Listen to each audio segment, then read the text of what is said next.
Hey there, I'm Brandon. This is Dirt Church Devotional. I'm coming to you not from home. I'm in Coeur d'Alene, Idaho, and unfortunately I'm not up on Canfield Mountain riding, but having a good time anyway. Look, I want to tell you something. I am a Gen Xer, man. I was born in the late 1960s. I graduated high school in the 1980s. That means I grew up in the 70s and 80s, long before participation trophies and bicycle helmets and all this other stuff that we worry about today.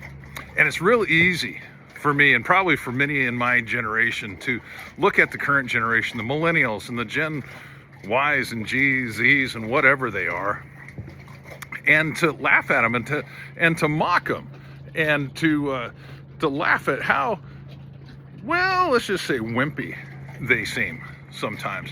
And a couple things. Number one, I got to remember who raised them.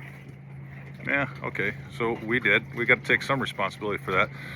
But here's the other thing as it pertains to church. You know, we laugh at kids, or I laugh at kids, college kids and whatnot, that all of a sudden they need a safe space to go, to flush out their feelings. You got to have a safe space to go to deal with all the trauma of life.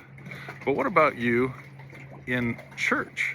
How many of you are using church as your safe space? You know, Jesus never said go to church 5, 6, 7 days a week. Jesus actually never said invite your friends to church. What he did say, though, was go into all the world and make disciples. And in case we thought that was going to be super easy, he said, I'm sending you out like sheep among wolves, which is, you know, kind of dangerous, especially if you're not following a shepherd. But here's the issue.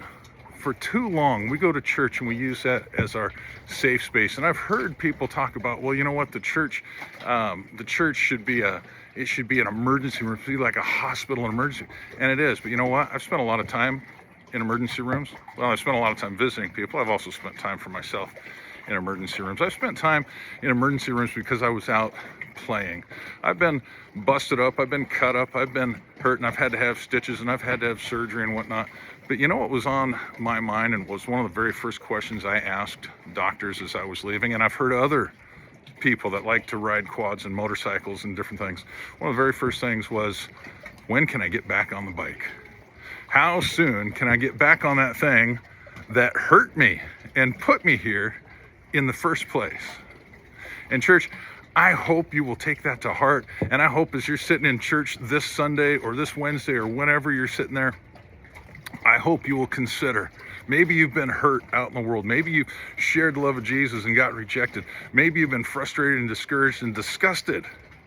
But I hope as you're sitting there Sunday, you'll say, hey, how soon can I get back out there? Because here is just a place to get some mending. Here in church is just a place to get some healing. But out there is where the work has to be done. And that's where I want to get. Chew on that. We'll talk to you next time.